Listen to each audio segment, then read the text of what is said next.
Colt, uh, first thing I'd like to thank you for your faith statement. But to the rest of you, I think each one of you mentioned Mike Leach at one time or another. One of my favorite characters in football. I just want to hear a good Mike Leach story. I'm sure these guys have much better Mike Leach stories, but I grew up an hour and a half from Lubbock, and I went to a game, and I wasn't a recruit for this game. I wasn't getting recruited at the time. I was a sophomore in high school, but had he offered me a scholarship at that point, I probably would have said yes. Texas Tech, every quarterback was breaking all the records. It was Sonny Cumbie, and it was Cliff, and it was B.J. Simmons, and it was all these, just like, Graham was a year older than me, so I go to this game, and some of the high schoolers are there. Well, I had a girlfriend at the time, a friend who was a girl, went to my school. Her dad and granddad were kind of big influencers at Texas Tech, so they asked me to come, and we were sitting in their seats. And word got out that I was there, and he asked me if I want to go meet Mike Leach, and I was like, who doesn't want to go meet Mike Leach? You know, I was nobody at the time. I'm still nobody, but definitely at the time I was nobody. And so he goes down and introduces me, and Mike Leach has a white little cup full of coffee. And as you go, they may have renovated things now, but you would walk up their tunnel, and they're right on the side of the wall where the stadium was. There was a little office, no windows, 2 chairs in there, an old desk. And I was talking to him, and he was like, why don't we just scoot right in here for a little bit? And so he opens the door, and we sit there, and he props his feet up he goes, now tell me where you're from, son. You got these high rollers up here that run this school, told me I need to spend some time with you. I was like, I don't know about that. And I was like, I do play football right down the road, a small school. We run the spread offense. I always like watching you play, whatever. And he was like, well, you throwing any touchdowns? And I was like, I try to throw a few every now and then. And then he pulls a huge dip out of his pocket and just puts a giant fatty in. He's got his coffee cup, and I'm thinking, I don't know where this is. He starts telling me some random stories about, we're going to run, what does he say? 95. We're about to run 95 all over these boys today. So, and I know 95 now because I played for Cliff when I was in Arizona. And he's big early 95 is going to be a killer today. I'm like, I have no idea what you're talking about. And then he just starts spitting on the floor. And he starts talking about, but if they do this, we're gonna just run 80 all up the field. Which 95 and 80 are just plays in the air raid system that I'm sure Hal can diagram for us here in a minute. And by the time, it was 5 minutes, and by the time we're done, there's tobacco on my shoes, all over the floor, like everywhere. And he's like, well, I better go get these boys ready to play. It's nice to meet you, though. Maybe we'll cross paths again sometime. He walked out the door. I have my eyes come out like that. I'm like, okay, this was cool. And walked back up in the bleachers. And then, long story short, we started having some battles against each other for the next 4 or 5 years. And I always asked him, I was like, hey, why didn't you offer me a scholarship when we went in that room over there? He's like, well, I didn't know who the hell you were at the time. That's my Mike Leach story. Anybody else want to weigh in on that? I mean, come on, you're his mentor. We could do this all night. But I'll tell you, the way the pirate stuff started. So our last year at Iowa Wesleyan, we had gotten so good so fast, none of the little private liberal arts schools would play us anymore. That's why we were playing those teams like Sam was talking about. And then we had our quarterback back, we had all our receivers back, we had all our defense back. And I'm looking at our schedule, and I told Mike, I said, we need to find an edge. I said, we may have our best team we've ever had here and only win 3 games. So I said, you got to remember, we're in Mount Pleasant, Iowa, and it's February. So we're down, our office is in the basement. We got these little window wells that are all filled up with snow. It's about 8 degrees outside. I said, Mike, let's go to Florida and find some answers. And I said, find somebody to recruit in Florida. So he comes back a day or so later, and of course, Mike being Mike, he finds a kicker in Key West. I said, all right, we'll go. Is he good? He goes, yeah, he's real good. So, all right, we'll go. So we could only get enough money from the president to fly to Orlando, which still leaves you about 9 hours short of Key West. So we land and we go over and we visit the great Don Matthews, who won a whole bunch of Grey Cups in Canada, but at this point in time, they were getting ready to kick off a spring league, kind of like I'm involved in now. And Mike said, I know the offensive line coach. You want to go hang out with him for the day and watch practice? And I said, yeah, let's do that. So they were very gracious, and they let us hang out. And we're going out to practice. And I said, Coach Matthews, what's the best drill y'all have? And I thought he was going to give me some quarterback drill or something, you know. And he goes, oh, watch bandit drill at the end. I said, well, what's that? And he goes, well, that's where we practice our 2-minute offense. And so I'd seen 2-minute offenses practice before, but I'd never seen it this efficient. I mean, he had his punters and kickers were spotting the ball, and the defense was on one sideline, the offense was on the other sideline. They were subbing in and out, and everything was 2 minutes. I mean, it was just fast as they could go down the field, and it just was like clockwork. And I was standing there watching how they did that. And so I told Mike, I said, there's our edge.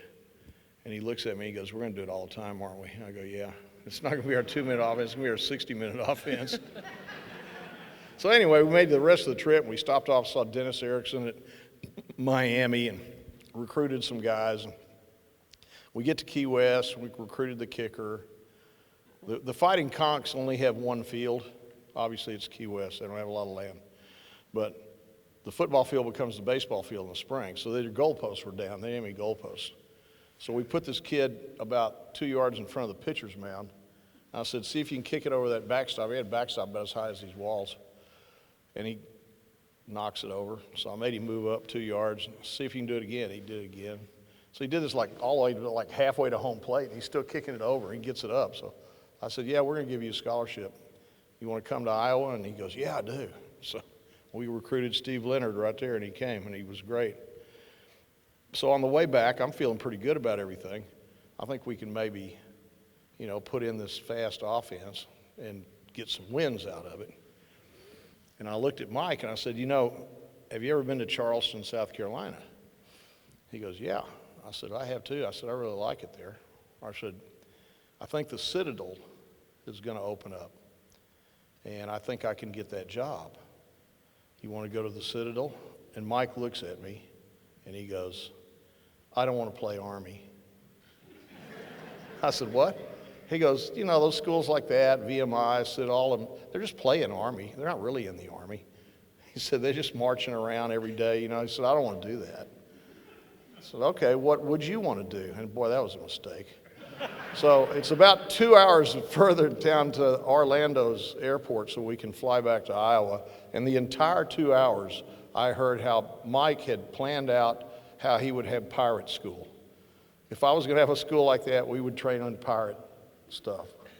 So every Monday would be cannon practice, and every Tuesday would be, instead of marching like they do at military schools, they would practice swinging their sword. There would be rum drinking practice and all kinds of stuff. So this is like a 2-hour, it wasn't a conversation, it was just I would go, uh-huh, and he would just talk. So he was wonderful about that. He could tell some great stories. And then, of course, he, Add one yeah. quick thing, and then I'll give it right back to you. Okay, so that when I interviewed him in his office at Tech, right, for one thing, when recruits would come in, he would just do card tricks and stuff and tell them pirate stories. That's what he would do, and the recruit would be like, what? And except that the one thing he had is he had an 8-foot tall audio animatronic pirate that right in the middle of the recruit conversations while he's doing the card tricks, literally, it would go, yeah, like that, and scare the living crap out of the guy's parents. Anyway, that's my addendum to the pirate. Bobby Knight gave him that. Bob Knight gave him? Yeah, Bobby Knight gave him that. So Bobby Knight's a gift to him when he got the job there. my addition to that is what I always loved about Hal and Mike and these guys is they made people remember that we were playing games. We weren't, like you talk to these guys and they say, we're not curing cancer here, we're playing football. And Texans, we take it pretty seriously, but these guys always made it fun. And then, of course, Leach turned the pirate school thing into trolling the Aggies constantly about how they were playing soldier and he didn't want to do that, and they hated him until they loved him.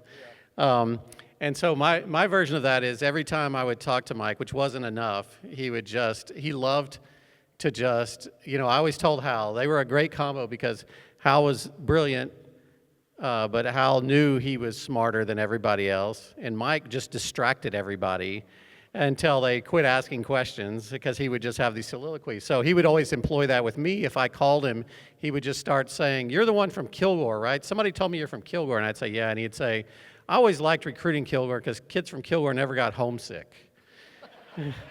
It's hard to get kids to come to Lubbock, but not kids from Kilgore, those kids. And so he always had that ability to disarm you immediately, so I always appreciated that about him. And the last time I talked to him, he was walking around Key West, and he was like narrating an iguana falling out of a tree for me while I was on the phone with him at literally 11 o'clock at night. So I definitely miss those days and miss those calls. That's awesome. All right, next question. We got the Mike Leake story told. There it is. Here comes your mic. Coming up. Okay, so as a parent, I can tell you for each of my boys, my favorite football play when they were playing in high school, they played six-man. What is y'all's favorite high school football moment, football play that you've ever seen or played in? High school. My favorite play in high school? We did it all the time. I was fortunate enough to have one of my best friends in high school was a guy named Cam Holson, and he was 6'5", and we played all the sports together. He ended up playing basketball at Abilene Christian, great athlete. But every time we would get down on the goal line and my dad would call a play, he always would give me the green light. Hey, if you get one-on-one with Cam, throw a jump ball. Like just let him go up and like he's grabbing a rebound. And we would practice it out at practice all the time, and it was always just like a little head nod, and we had this kind of communication where we never messed it up, and it really was a fun play. I don't know, there's no telling how many touchdowns I threw in high school to him. You're playing against these undersized. Yeah, any play that was called, it was just like a little head nod out there. We changed our signals every now and then because we thought we were cool. We'd tap our leg or something, grab my face mask, something like that. But I will say, like it helped me so much when I moved on in my career, being able to throw like a goal line fade route, and really from the 20-yard line in, I would pretend like I was just throwing a rebound to like one of my best friends, and that was one of my strengths, I guess, as I moved on, was the ability to just throw that right over the shoulder or back shoulder, or just kind of put it where the DB wasn't, let a guy go make a play. We spent so many hours doing that it just became a natural thing. Like even when you get in the NFL, it's like, I kind of want to give that guy a head nod over there. Like I like this look, and threw a lot of touchdowns that way throughout my career.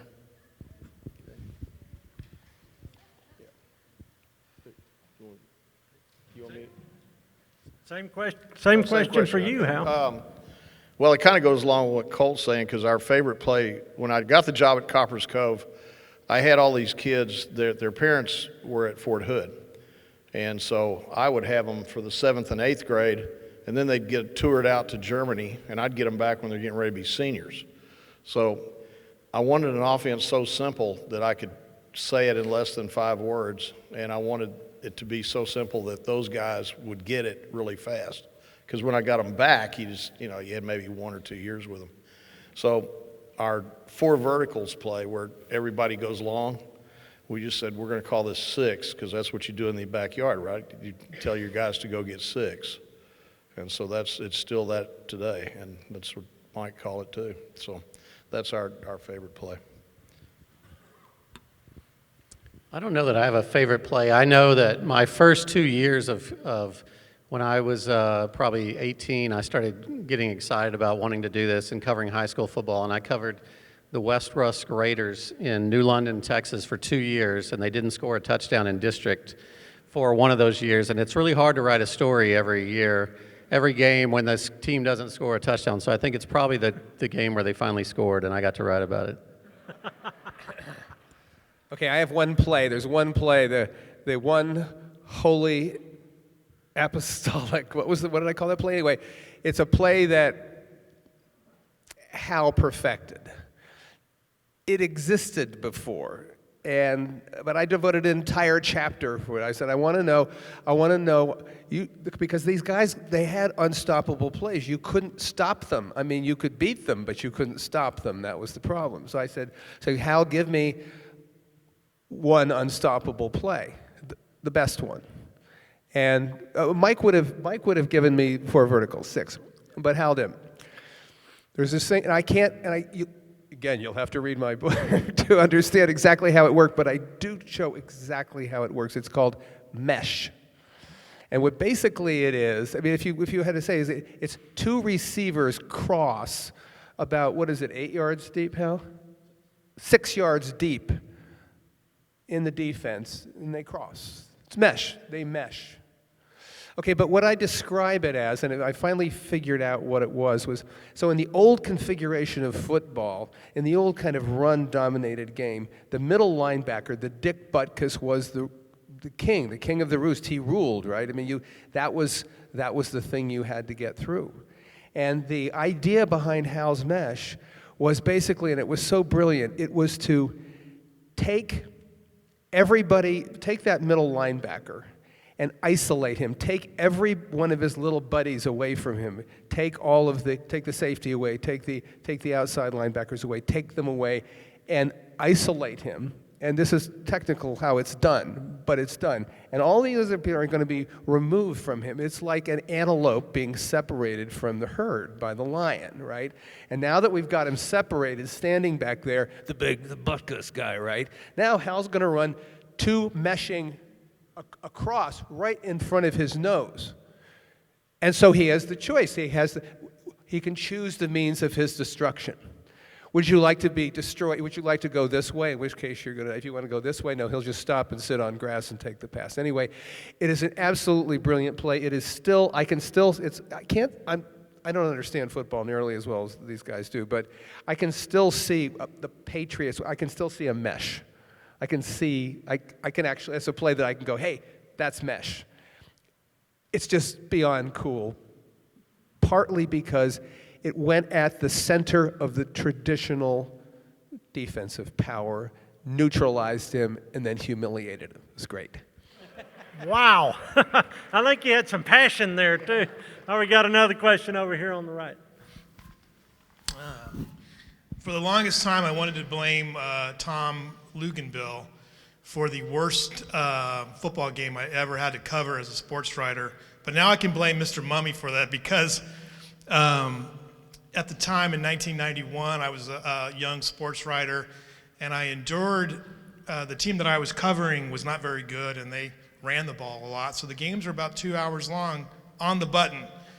That year, Tom Luginbill threw the ball 75 times in this game during the middle of a Saturday afternoon in September in Southern California, and I nearly died from heat stroke. So I could blame you now for that. What was the longest game you ever coached, because the air raid seemed to stretch out the games for long periods of time and really put a lot of pressure on the defense? I was wondering if you could maybe expand on that for us. Well, the longest ones were a few overtime games, but most of our games were 3 hours. The clock was different in those days in 91. But the most we ever threw in a game was we played Harding, and we were number 4 in the nation. They were number 5. And we were 61 of 86. And we called mesh 52 times in the game. Whatever it takes. Any other questions? Oh, right there on the front. I have a question for Colt. How competitive were you in case growing up?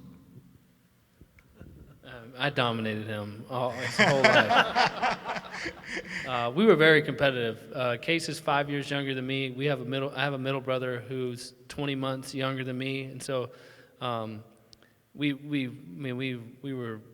my mom, God bless her, like we were active. My brother played with both of us, so he played receiver. So he played with me when I was a senior and he was a sophomore, and then Case actually started as a freshman, and so he got to play with Chance as well. So we all kind of eventually, Chance got to play with both of us, and that was pretty cool for him. But we were definitely very competitive. I don't know if you know, guys. Case had cancer as a kid, and so we spent a lot. I mean, he was in and out of doctors most of our childhood. We would be driving up to Scottish Rite Hospital in Dallas, spending weekends up there. I dominated that low hoop court at Scottish Rite Hospital in Dallas. Play up there for hours when Case was getting treatment. He ultimately recovered and came out of it when he was around 8 or 9 years old. But he's an overachiever. He overcame a bunch. But we would that didn't really seem to bother our competitions though. You know, it was fun growing up with both of them. 3 boys, it was a lot. Questions over here? So I see a lot of burnt orange in the room, so I want to ask Colt a Texas football question. So I've really been impressed with the way the coaching staff at UT as well as Quinn and Arch have handled kind of the quarterback situation this past year.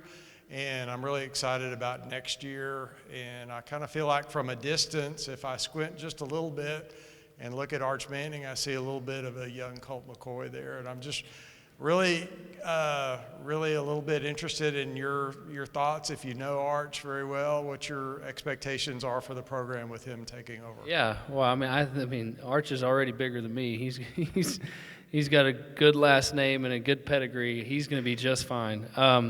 I would just say that, and Hal can attest to this, having a good quarterback room trickles down to your whole team, the whole facility, everything. You know, the quarterback room being helpful to each other, supportive of each other, really affects the entire squad. And you know, you could say that in high school, you could say that in the NFL. Like the good teams I was on in the NFL, the quarterback room kind of ran the show, and we communicated, and we were helpful to each other. We supported each other.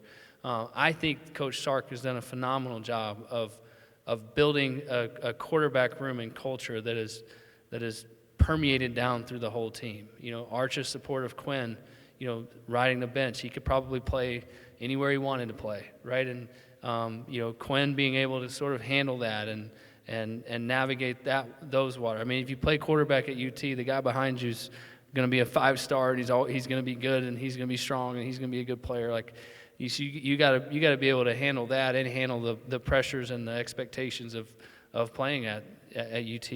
I think you know, Arch is going to be incredible. You know, I've been around him a bunch. Family's awesome. He wants to go out and make a name for himself. You know, he wants to do it his way.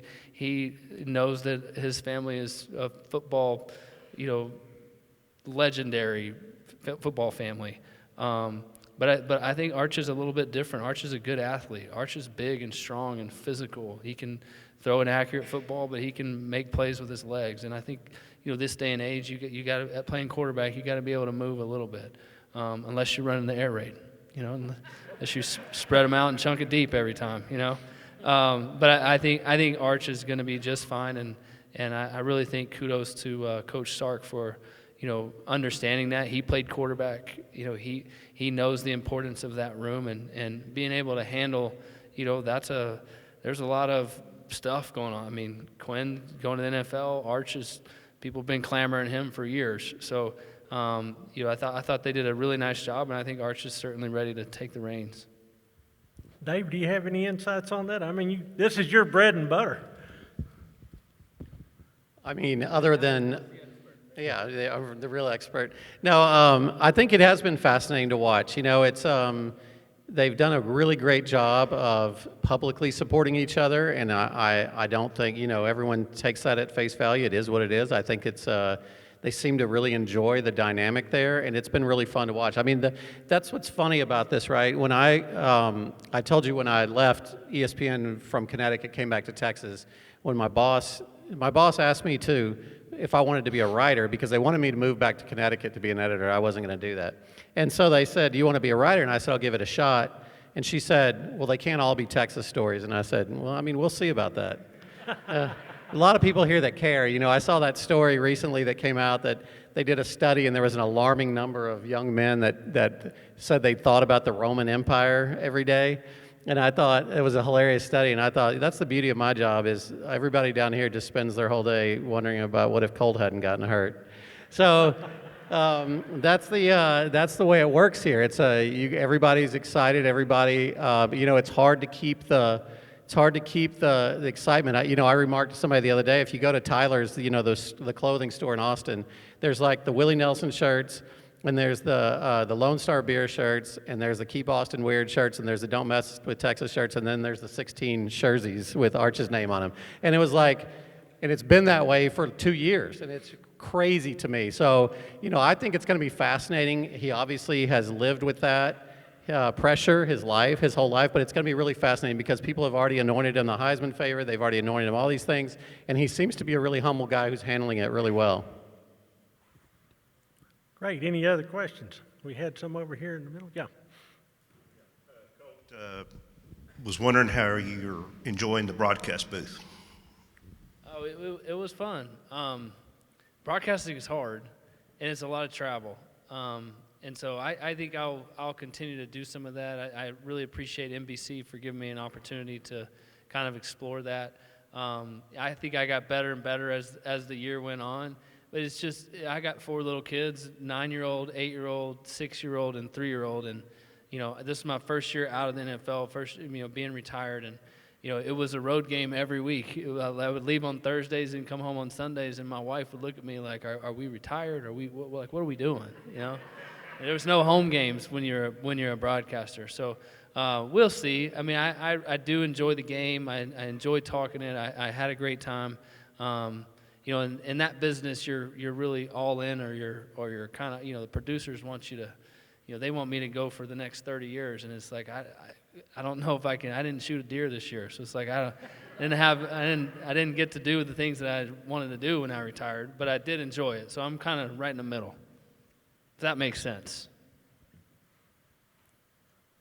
There's a question right there too. Yep, right here. It's for Colt. I'm still stunned over the Crabtree catch. I've never gotten over it. I was just wondering what your take was. I had a front row seat. I was standing right there. Yeah. Well, I think it cost us a possible national championship, that one play. 100%. It sure did. Yeah. I'll tell you a funny story about that. Crabtree became my teammate when I played in San Francisco. And so I was playing in Cleveland, and I loved Cleveland. I'm not lying. I liked it, but we just weren't very good. I played good when I was in Cleveland.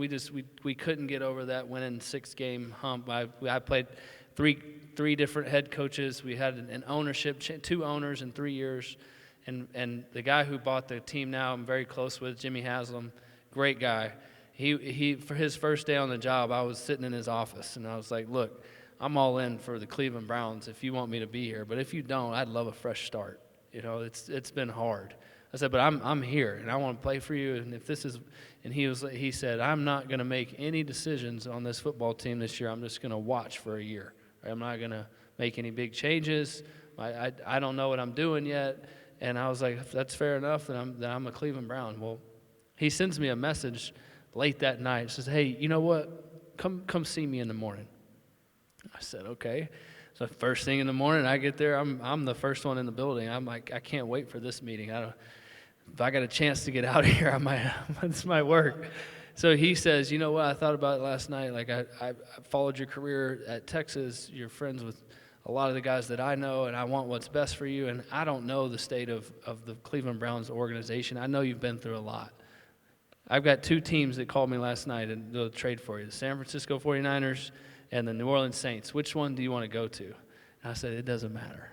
Either one. And he said, all right, well, I'll let you know. So he was like, just hang out here. We're going to make some phone calls. And so end up going to Jim Harbaugh trades for me to the San Francisco 49ers. And so I woke up that morning in Jimmy Haslam's office, and by 4 o'clock I was in Jim Harbaugh's office in San Francisco. That's the trade game in the NFL is crazy. So I show up to San Francisco. Coach Harbaugh's great, welcomes me to the team, and he's like, hey, let me just walk you down here and show you your locker.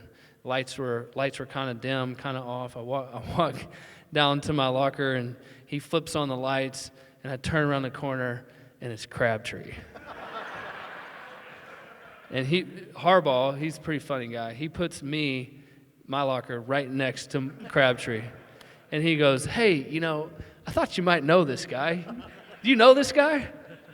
And Crabtree's over there grinning and smiling, and I'm like, oh my gosh, this is ridiculous, And so we became friends. He was a great teammate, unbelievable player. But I haven't been to Lubbock since 2008. I don't plan on going back, really. It's a hard night. I got a Crabtree story. Good. You know how Crabtree got to play football at Tech?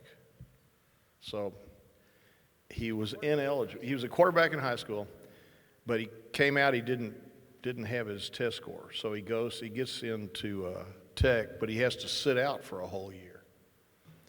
And he was going to play basketball for Bobby Knight.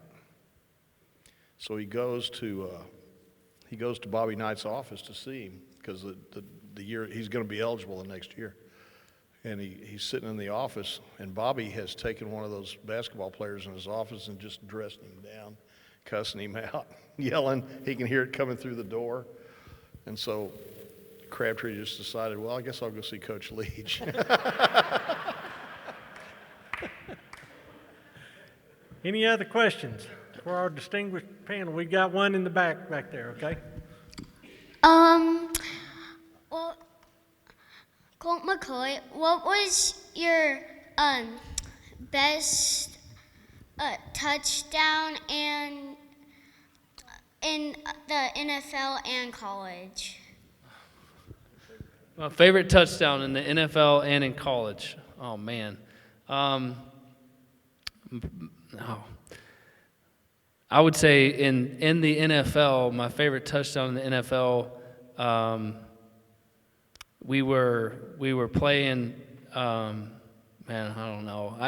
I had a coach at the Washington Redskins. We were the Redskins at the time. I played for the Redskins. I never played for the football team or the Commanders. I played for the Redskins. But we were playing the Cowboys. Got to play them twice a year, every year. Had some fun games against them. But Sean McVay was my offensive coordinator. Sean and I are 6 months apart, really close friends, and we're in a close game, trying to win. The Cowboys were good. We were kind of on the verge of 500, and we get down late in the fourth quarter, and it's 3rd and 8 from the 8-yard line, and I didn't like the look. I didn't give anybody a head nod. I just didn't like what I saw, so we called timeout. We come to the sidelines, and McVay says, "I think they're going to drop 8." So so that if they drop 8, that means they're only rushing 3. He was like, you think you can get in on a quarterback draw from the 8-yard line? This is Monday Night Football. You can do this. And I'm like, I mean, sure, let's do it. And so he gave me 2 plays at the line of scrimmage, and if they show me the drop 8 look, then I can keep the play on. If they were going to blitz me, I would audible to another play. And they kept the drop 8 look on, and I rushed in from the 8-yard line. And I just remember thinking, like, how did you know they were going to drop 8? Sean McVay, he's a great play caller. So that one just jumps off my mind right there. And I would say in college, big games. I would remember we were playing Oklahoma when I was a freshman, and it was Adrian Peterson, and it was all these, guys that I played with in the NFL for years and years after this game, but I'm a freshman. And we're in second half. It's a tie ball game. and we had this receiver named Lima Swede at the time, and he was just like any other receiver. They want the football, prima donnas. That's what they are. And so he keeps telling me all night long, Brent Venables is a great defensive coordinator. I'm a freshman, and he's sending me looks that I've never seen before. But they had this look where if you would fake the zone read in a 3-by-1 formation, the corner became the edge player. He would bite, and the safety would hold and try to not show you that it was too deep or trap coverage. He would try to hold, and then at the last minute, he'd fly over. So they hit me with it early in the game. Right? I didn't see it the first time. We didn't have the iPad on the sidelines. We didn't have pictures. It was going at halftime. I'm like, Coach, every time I show it to run, the corner triggers. He's like, well, next time if that corner triggers, throw it to Lima Swede. And I'm like, okay. So we get in the second half, and it's a close ball game, and I'm trying not to think about, I'm playing in the Cotton Bowl against Oklahoma as a freshman, And they hit that again. Venables calls that again, and I stand up and throw. I didn't throw it right away. Limas was supposed to look back. The corner triggers. Let's just replace him real quick. He just takes off on a like a go ball, a 9 route, and the safety. It's a 2-deep safety, and so it's me in the corner. It's like if I don't throw this ball, the corner's going to hit me in the face. Right? Nobody's blocking him. And so I just reared back and I chunked it as high as I could and deep as I could. And the ball lands right in Limas' hands in the end zone, back of the end zone for a touchdown. And I turn around, I'm like, how the heck did that just happen, right? You messed up, but thank you. It worked, And so I just, football is not perfect. I mean, football is a game of inches. Football, the ball's got to bounce your way. And even on broken plays like that, figuring out a way to just put it in a place where the safety's not going to get it, and maybe the receiver gets it, and then it works out. It's like, oh, man, great pass. I'm like, sheesh. I had zero confidence when I let that thing go. But that would be one that jumps off my mind. Yeah. All right, since I'm watching the clock, and I know some of you guys got to drive back to Austin, I'm going to ask the last question, if you'll indulge me. I'm interested, this is the lightning round. So the lightning round is, what's next for each of you guys? Well, don't look at me like you're stunned. Certainly you got hopes, dreams, and aspirations, I would hope. I am coaching 3rd and 2nd grade girls softball. I'm trying to be the best coach I can be there. I am coaching my son's first year in baseball. He's 6. When I played in the NFL, my kids didn't really do sports, which is fine with me, because whenever I had any amount of free time, I just wanted to spend time with them. So we played in the yard, and so this is the first year they've getting to play organized sports. So I'm coaching softball, coaching baseball, and I started my own real estate company out of Fort Worth. And I love football, but I think there's a lot of special memories to be made outside of the game, and that's what I'm looking forward to. San Antonio Caballeros, first game's May 31st. First home game's June 7th. Tickets go on sale 1st of March. Look us up. International Football Alliance. It's brand new. First year. International Football Alliance being built from scratch, and look who's smack dab in the middle of it, Hal Mumme. They will throw the football. For me, I'll just be trying to find good stories, tell good stories, cover college football changes every day now, obviously. There's a lot of upheaval, so trying to wrap our heads around what it will be, what it is, and so that's always a moving target. Well, I think I'm about to start working on another book about the Civil War, but the next thing you may see from me has a little bit of an interesting story. We've got like 2.5 minutes here. So when my book Empire this summer came out in 2010, there was this guy, this Texan, his name is Taylor Sheridan, and he wanted this more than anything else. This is what he wanted, this is what he wants to do, this is the kind of history he likes to work in. And except he was told that no, because he was told he couldn't have it, and the reason was because he hadn't had anything made yet. He had 2 screenplays in development that would be made soon. One was called Sicario, and the other was called Hell or High Water, but they weren't anywhere yet. This is such an example of how Hollywood grinds forward like a glacier. So Taylor Sheridan can't have it. Okay. Warner Brothers picks it up. Warner Brothers keeps trying to do this for 12 years, and they just can't do it. I mean, they get right up to the thing, and they go, oh, it's budgeted, it's going to be great. We got the greatest script, the greatest director. It comes in at $168 million, and they say, unless Batman is in this, we can't make money at it. So time goes by. I mean, we're talking now 13 years just goes by, right? And the last entity that has it is HBO. And they want to make an 18-part series like Game of Thrones. I mean, this goes on, right? Fortunately, they have to pay me for the right every year for the option. That's good.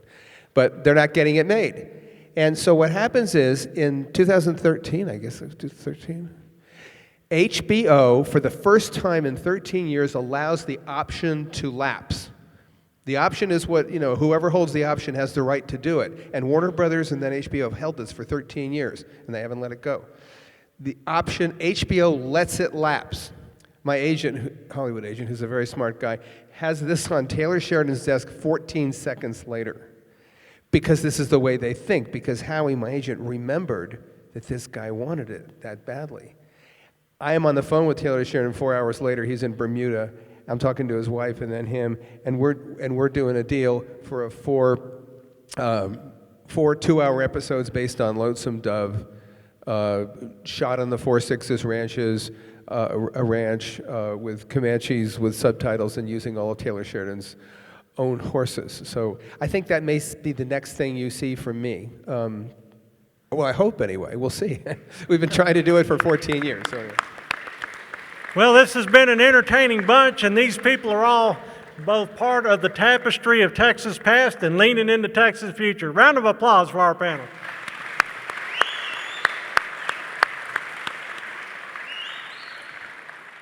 Thank y'all for coming out, and good night. Travel safely going home. Watch for deer.